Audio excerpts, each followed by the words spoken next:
कृष्ण पूर्ण ब्रह्म है, इनको प्राप्त करने के बाद और कुछ भी प्राप्त करने के लिए बकाया बचता नहीं।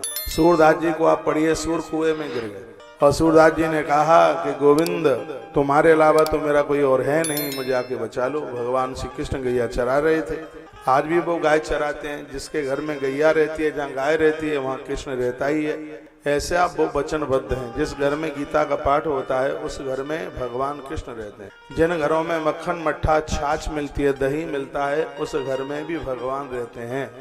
मेरे प्रभु ने स्वयं कहा है, जिस घर में उनकी पूजा होती है वहाँ वह रहते हैं, जिस घर में तुलसी पूजी जाती है वहाँ वह रहते हैं, जिसके घर में कदम्ब मिलता है, कदम्ब का पेड़, वहाँ पर भगवान प्रभु श्री रहते हैं।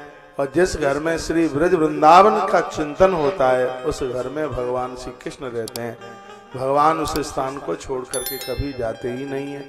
आप किन्हीं भी देवी देवताओं के भक्त क्यों न हो, भगवान श्री कृष्ण के भक्त जरूर बनिए। और यह कहकर मैं आज की बात को आगे के लिए बढ़ाऊंगा। जब युद्ध हो रहा था तो पांडवों के खेमे में खामोशी थी, सोच में थे इस बात के लिए कि उस युद्ध को मुझे स्वर दीजिए, उस युद्ध को कैसे जीता जाएगा जहां पर पितामह भीष्म है और कर्ण भी उसी पक्ष में बैठा हुआ है, दानी कर्ण भी वहां है, और जहां कृपाचार्य और कुलो गुरु कृपाचार्य और गुरु द्रोणाचार्य जहां बैठे हैं, वो जमाने का सबसे बड़ा धनुर्धर भरद्वाज पुत्र गुरु द्रोणाचार्य, उन्हें कैसे जीता जाएगा।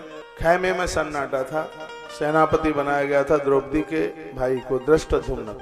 सोच रहे थे अब क्या होगा, इतने में ही भगवान श्री कृष्ण वहां चल के आ गए। भगवान गोविंद का आदर सबने किया, मान सबने किया, बैठने को जगह दी। ये कथा मुझे बड़ी अच्छी लगती है, महाभारत की कथा है। सहदेव अपने भाइयों में सबसे छोटे हैं। सहदेव ने कहा बड़े भैया इस युद्ध में विजय हमारी होगी और मुझे लग रहा है कि इस युद्ध को हम जीतेंगे। इन शब्दों को थोड़ा ठीक से सुनिए। भीम ने कहा तू अभी छोटा है, बच्चा है, तू जानता नहीं है, तुझे पता है उधर कितने बड़े बड़े वीर हैं, काल भी जिनका सामना ना कर पावे। तब सहदेव ने बड़ी अद्भुत बात कही। सहदेव ने कहा मुझे पता है कि उधर बड़े बड़े वीर हैं, लेकिन मंजले भैया जो एक हमारे पास में है वो भैया दुर्योधन के पास नहीं है। अर्जुन ने पूछा क्या है हमारे पास, तब सहदेव की आंख में आंसू आ गए। सहदेव ने कहा भैया हमारे पास द्वारका के कृष्ण हैं जो कि दुर्योधन के पास नहीं है। जिसके पास कृष्ण होंगे यानी जिसके पास भगवान होंगे उन्हें दुनिया में कोई परास्त कर ही नहीं सकता। तो भागवत हम इसलिए सुनते हैं और सुन रहे हैं कि भगवान हमारे हो जाएं और हम भगवान के बन जाएं।